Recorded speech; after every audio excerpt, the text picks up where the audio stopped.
Le roi Hérode Antipas entend parler de Jésus parce qu'il est devenu célèbre. Les uns disent « c'est Jean-Baptiste qui s'est réveillé de la mort. Voilà pourquoi il a le pouvoir de faire des miracles. » D'autres disent « c'est un prophète comme un des prophètes d'autrefois. » Quand Hérode entend cela, il dit « c'est Jean-Baptiste, je lui ai fait couper la tête, mais il s'est réveillé de la mort. » Voici l'histoire de la mort de Jean-Baptiste. Hérode Antipas a pris pour femme Hérodiade, la femme de son frère Philippe.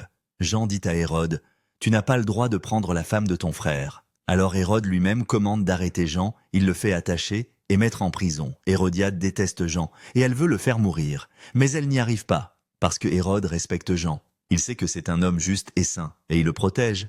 Quand Hérode écoute Jean, il ne sait plus ce qu'il faut penser. Pourtant, il aime bien l'écouter. Mais un jour, Hérodiade trouve une bonne occasion pour faire mourir Jean. C'est l'anniversaire d'Hérode et celui-ci donne un grand repas. Il invite les notables, les chefs de l'armée et les gens importants de Galilée. La fille d'Hérodiade entre dans la salle et elle se met à danser. Elle plaît à Hérode et à ceux qui mangent avec lui. Alors le roi dit à la jeune fille « Demande-moi ce que tu veux et je te le donnerai. » Puis il lui fait ce serment « Je te donnerai ce que tu me demanderas, même la moitié de mon royaume. » La jeune fille sort et dit à sa mère « Qu'est-ce que je vais demander ?» Sa mère lui répond « Demande la tête de Jean-Baptiste. » La jeune fille se dépêche de retourner auprès du roi et elle lui dit « Je veux que tu me donnes tout de suite sur un plat la tête de Jean-Baptiste. » Le roi devient tout triste, mais il n'ose pas repousser sa demande parce qu'il a fait un serment devant les invités. Marc 6, 14, 26.